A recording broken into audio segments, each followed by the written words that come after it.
He had produced at a level that was going to generate this. This was the kind of the theme, the way the wide receivers have been going the last few years.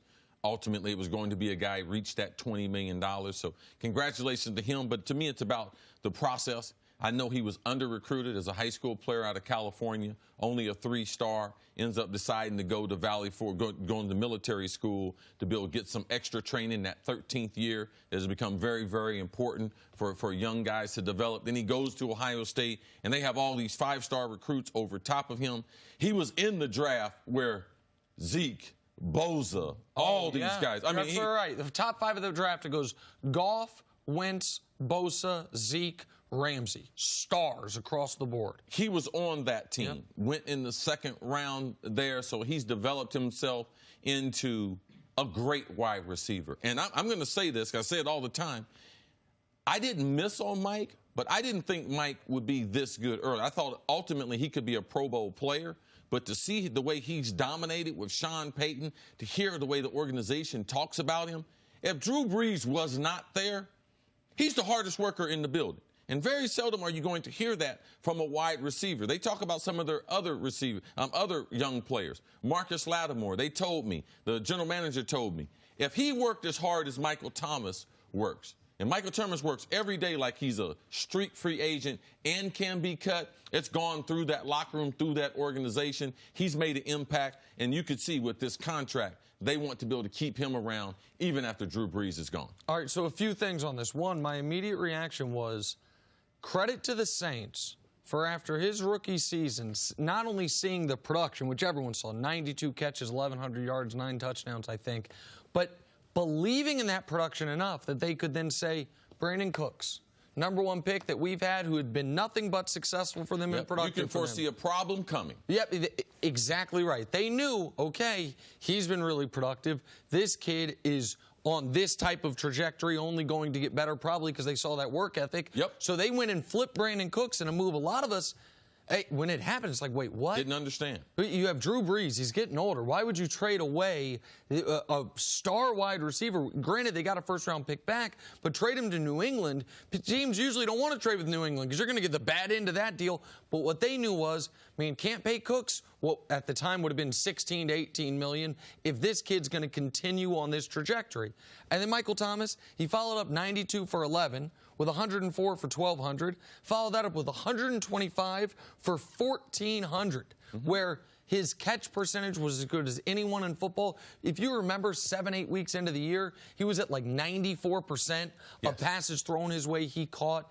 And there are going to be, and I'm careful with these, but a Chris Carter comparison that I feel like you've made, not just because you both went to Ohio State, but because measurables, work ethic, stylistically, there are a lot of similarities between the way you played and what you excelled at and what you see from Michael Thomas. I would say at the later stage of Larry Fitzgerald's career, he's the guy that looks almost like me, DeAndre Hopkins and Michael Thomas, because we weren't the Blazers on the field. And we played all the positions, especially in the slot. 50-50 balls that can be challenged. How good are you at those? I see the skills that I had in those two players. It's very, very obvious to me. So I think it's a great comparison.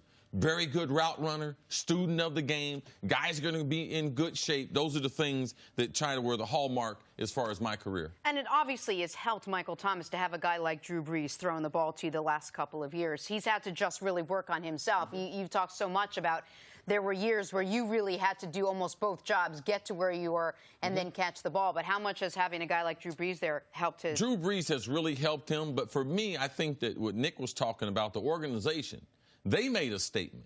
They said that Michael Thomas is not a system player. Drew Brees had a hard time getting a contract.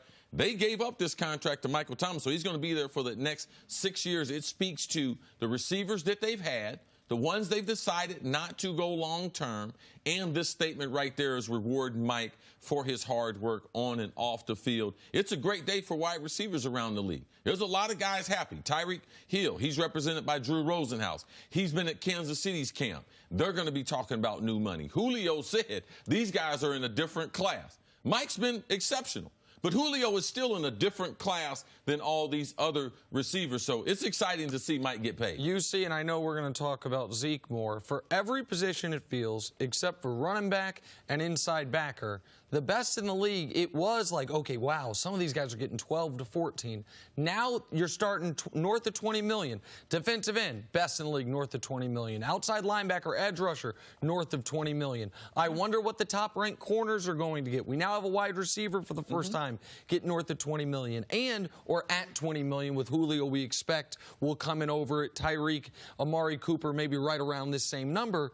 But the other thing for Michael Thomas and the Saints, this is the exact way the business should work in the NFL. And I know sometimes I talk too much about the way things should be rather than the way things are. Michael Thomas was drafted in the second round and was not making lifetime wealth money by NFL standards by any means. I think he had made $4 million total in his first 3 years in the league. Yep. He had performed at the level of an all-pro caliber, certainly a Pro Bowl caliber player. And with a year left in his deal, they didn't hold the franchise tag over him. They didn't say, nah, go play out your contract. They said, you know what? Year left. We want you here. We're going to sign you up long term. That's the way business is supposed to work. That's the way for the player, it is great. And for the team, it's great because now he's there. He's not going to miss any more of the training camp. He's not going to miss preseason.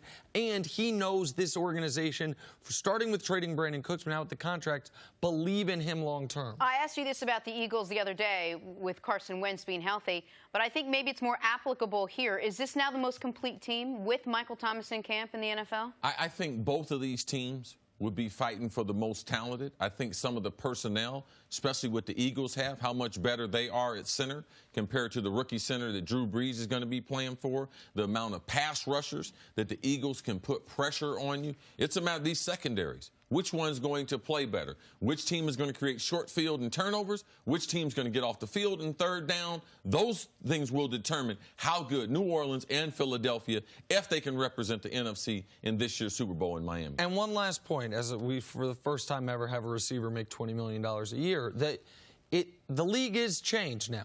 And it is a passing league first, second, and third for a lot of teams. You have Michael Thomas is an excellent player.